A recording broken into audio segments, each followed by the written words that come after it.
Assalamualaikum warahmatullahi wabarakatuh. Kembali lagi di Bapak Fahmi Channel. Pada kesempatan kali ini Bapak Fahmi ingin membahas tentang tanda-tanda atau ciri-ciri seseorang mendapatkan atau dihampiri khodam yang baru saja datang itu, ataupun bahasa yang lebih enaknya lagi dan memang lagi tren itu unboxing gitu kan. Nah, jadi kayak barang baru di unboxing, baru terbaru nih, baru dapat ataupun baru dibeli. Jadi begitu juga dengan khodam yang baru hadir ataupun baru datang ke sahabat BFC semuanya, itu akan mempunyai tanda-tanda, akan mempunyai ciri-cirinya apa gitu. Nah, di video inilah BFC akan membahasnya, dan jika nanti ada yang sama merasakannya, berarti itulah khodam yang memang baru datang, baru hadir kepada sahabat BFC semuanya. Tapi sebelum melanjutkan video ini, ada baiknya sahabat BFC semuanya klik tombol subscribe terlebih dahulu, lalu tekan tombol like, komen, dan share agar BFC terus berkembang dan dapat upload video menarik lainnya. Oke, liba.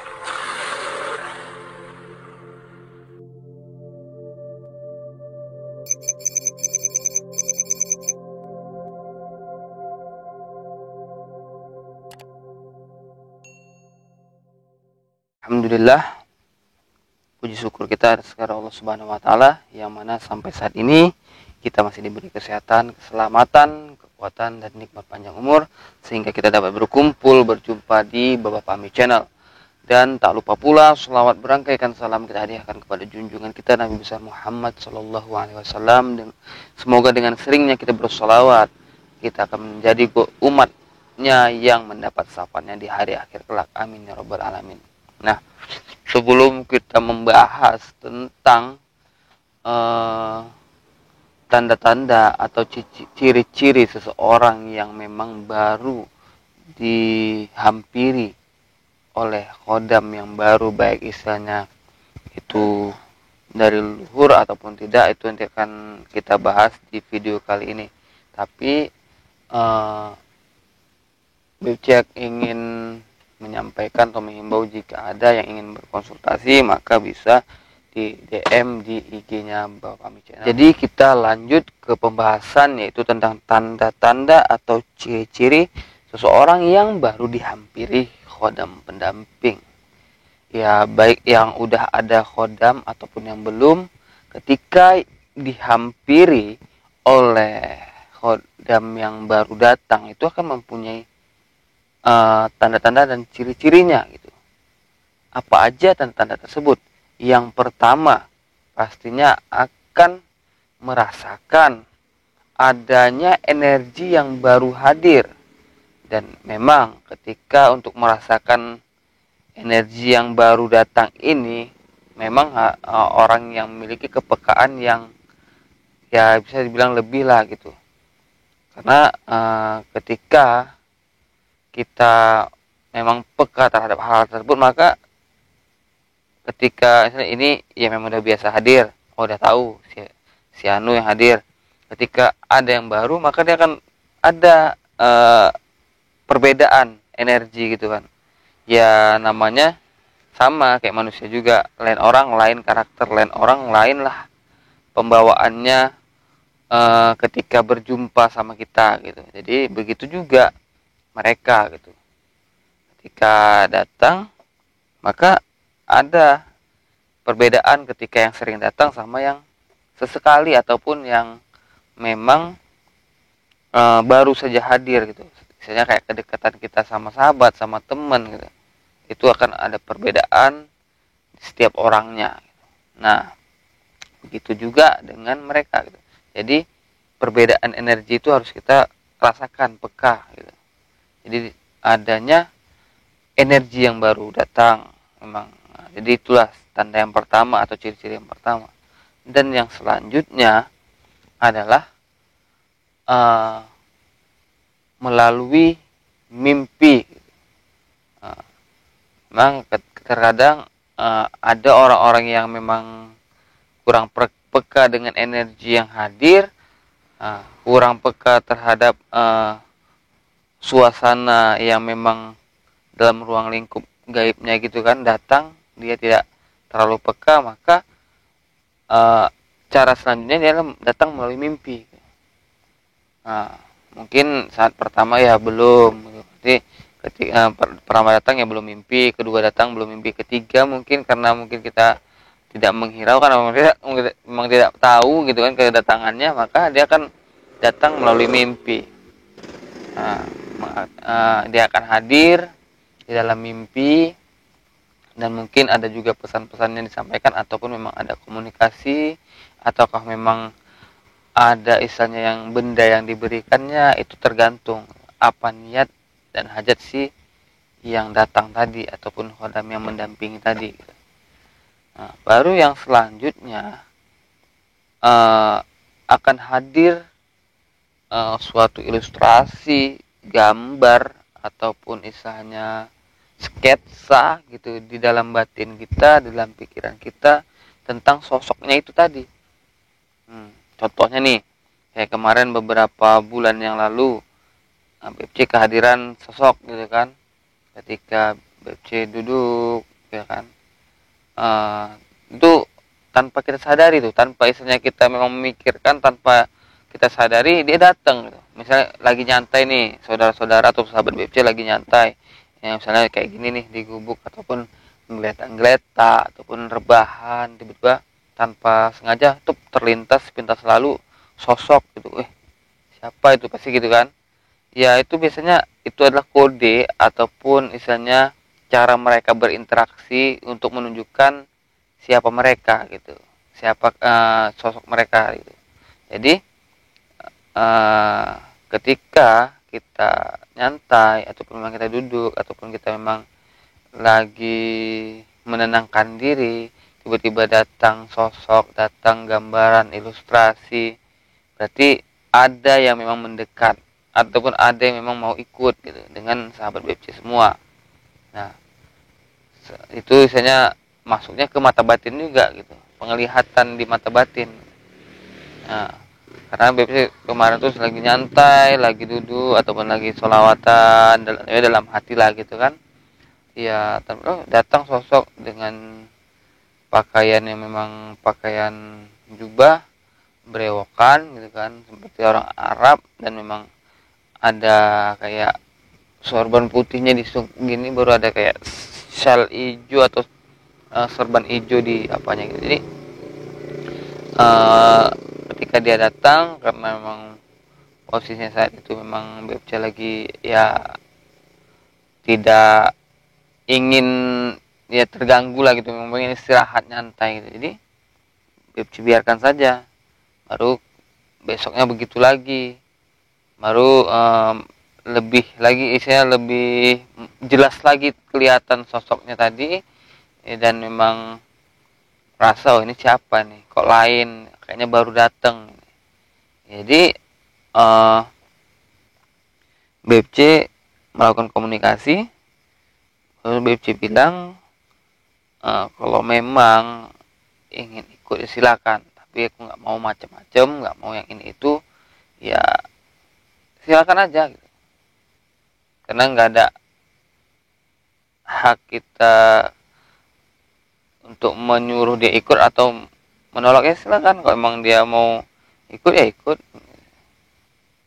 nggak menjadi misalnya patokan harus punya, harus ini. Jadi sahabat BFC semua jadi harus memahami itu. Masalah khodam segala macam itu istilahnya kita harus betul-betul memahaminya gitu. Kalau tidak nanti bisa kita yang menjadi menjadi imbasnya gitu, mungkin badannya sakit atau apa. Jadi kita harus memahaminya, harus kita kuatkan juga keimanan di dalam diri kita gitu. Baru kita bisa mengcover mereka gitu, ataupun membentengi diri. Yang penting kita bisa membentengi diri kita dulu lah. Jadi kita karena kan mereka kan energinya kan juga besar. Ketika kita lemah, maka kita akan ya sakit lah, bisa jadi gitu. Makanya dengan berzikir, dengan bersolawat, dengan bertawasul, itu mudah-mudahan atas izin Allah keimanan, benteng diri kita kuat gitu. Nah, itu satu contoh lagi. Baru contoh yang melalui mimpi yang baru datang. Cuman memang itu dia tidak mau ikut, cuman dia menunjukkan mustikanya. Itu ular, sosok ular yang memang menunggu di sungai di belakang rumah BFC, yang memang sering BFC melakukan kegiatan di situ ketika pengambilan air untuk mengisi kolam budidaya lele BFC. Jadi situ dia menunjukkan sosoknya yang memang panjang besar, dan memang saat itu dia menaikkan mustikanya di badannya. Ketika mau diambil, ditariknya lagi, kayak dia ngelece nih gitu. Jadi mereka juga bisa bercanda mungkin, ya kan. Jadi ketika mau diambil, mau ditarik, udah mau istilahnya melakukan tarikan, malah lari lagi. Kira BFC mau dikasih gitu, mau dikasih, kita tengok kalau emang berdampak kurang baik ya kita balikan gitu. Tapi kalau emang ya bagus untuk simpan ataupun dikoleksi, ya itu tergantung kita lagi mau atau enggak. Nah, jadi itulah tanda-tandanya atau ciri-cirinya ketika Anda unboxing, membuka suatu misalnya kotak ataupun yang masih disegel dibungkus, ketika itu dibuka, wow gitu kan. Nah gitulah bahasa simpelnya gitu supaya bisa dicerna. Jadi ketika datang, terasa energi yang baru, terasa apa namanya, aura-aura baru lah gitu kan, itulah dia. Oh berarti ada nih yang baru datang. Baru yang kedua melalui mimpi gitu, datang sosok ini berkomunikasi. Baru yang ketiga itu dengan cara tadi, tanpa sadar, tanpa kita sadari, tanpa kita memang berpikir ke arah sana, datanglah, hadirlah sosok, ilustrasi, gambar, sketsa yang ada ke batin kita dan pikiran kita. Itulah berarti sosok yang memang ingin ikut dan yang baru datang juga gitu. Baru di unboxing ya kan. BFC juga ya, ini tahu-tahu di YouTube sebelah bahasanya unboxing. Jadi ya ikut-ikut aja, mungkin biar simple bahasanya unboxing gitu. Nanti takutnya salah pula bilangnya, diketawain kan. Tapi ya lah, namanya kita manusia, tidak selalu benar, kita juga pasti mempunyai kesalahan.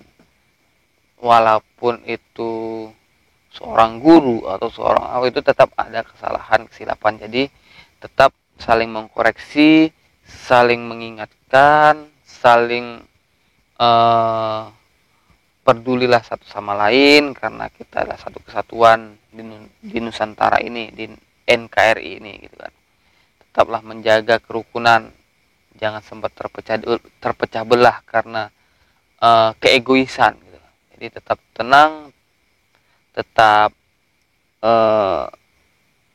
sabar menjalani kehidupan ini, karena ini kayaknya Indonesia lagi, memang ya bukan Indonesia saja, dunia gitu lagi bergejolak gitu kan. Jadi cara menghadapi hal seperti ini tetap bersyukur dan sabar. Lain tidak bukan, tetap bersyukur, sabar, ikhlas menjalani.